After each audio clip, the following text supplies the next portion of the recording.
You're looking at the Samsung Galaxy Note 20 on the left and the Note 20 Ultra on the right. Let's start with the looks of these two phones. The Note 20 has a 6.7-inch flat screen. That's right, you heard me correctly. There is no curved display on this version of the Note. It has a resolution of 2400 by 1080 with a 60 Hz refresh rate. Then there's the beast, the Note 20 Ultra. It's sporting a 6.9-inch curved screen with a resolution of 3088 by 1440. Both phones have incredibly small bezels. Those displays go nearly edge to edge. The Ultra also gets a 120 Hz refresh rate. That means you'll see super smooth scrolling. Both have a 10 megapixel selfie camera, but the cutout on the regular Note looks a tad larger. The Ultra is covered in the new Gorilla Glass Victus on the front and back. This new glass is supposed to be more scratch resistant and capable of handling drops of up to 2 meters.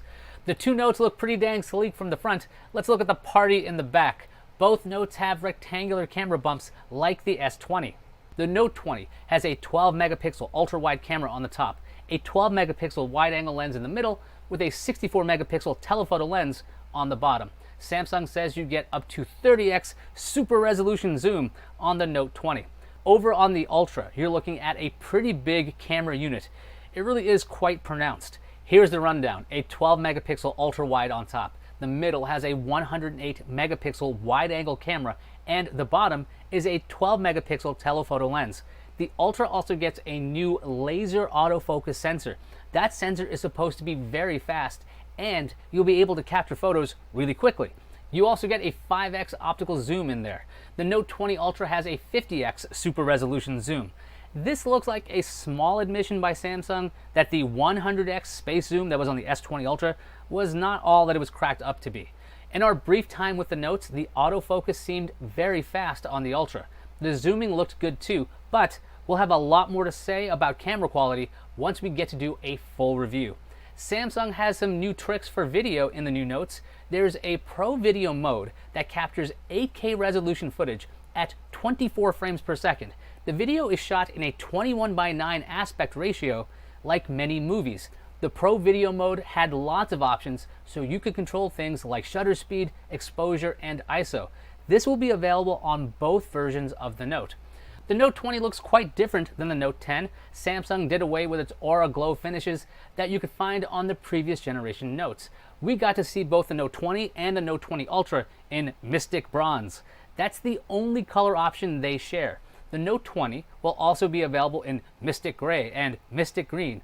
All Note 20s come with a matte finish and a polycarbonate backing. The new matte finishes don't collect fingerprints like the older Notes. The Ultra gets glossy finishes for its Mystic White and Mystic Black variants. Mystic Bronze still has a matte finish. If we're talking about the Note, we have to talk about the S Pen. The S Pen has a new home. It's on the left side of the device instead of the right. It seemed easy to pop out and in during the limited time we got our hands on it. As for colors, the S Pen will match the color of the phone. The Ultra gets a faster response rate with its S Pen when compared to the regular Note 20. However, the response rate on both Note 20s is faster than the previous generation Note. Additionally, the S Pen supports new gestures. You should be able to go back to the home screen or take a screenshot by moving the pen. You can also gesture from across the room if that's something you wanted to do. Samsung also says its Notes app will autosave and sync. Additionally, it'll be able to straighten up your messy handwriting. If you have neat penmanship, this won't matter to you.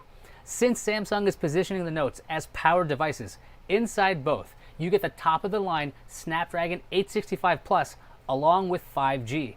The smaller Note packs 8 gigs of RAM with 128 gigabytes of storage. If you move to the Ultra, you get 12 gigs of RAM, but two options for storage: 128 gigs or half a terabyte of internal storage. Want even more storage? Then you better get the Ultra. It has a micro SD card slot that supports an additional 1 terabyte. The regular Note 20 does not have a micro SD card slot. Cue the sad trombone. Do you like big batteries? Who doesn't? The Note 20 has a 4300 milliamp hour battery. The Note 20 Ultra has a 4500 milliamp hour battery. These batteries are both bigger than the previous generation Note. We'll have info on how long these devices survive with our full review and battery tests. As for waterproofing, you're looking at an IP68 rating. That's the same as the Note 10, and you can still use the Note 20 as a wireless charger for other devices. Here are some more odds and ends. Wireless DeX is a reality. For this to work, both the Note and the TV need to be on the same network. The TV also needs to have Miracast support. Samsung also has a deal with Microsoft. Starting on September 15th, you'll be able to play over 100 Xbox games with Xbox Game Pass Ultimate on the Note 20 series. And the most fun part, the pricing. The Note 20 is $999. The Note 20 Ultra starts at $1299. If this crazy expensive phone isn't your cup of tea, why don't you check out that new Pixel 4a? You could buy almost 3 of them for the price of one Note 20. I'm very curious about this new Note and cannot wait to get my hands on one.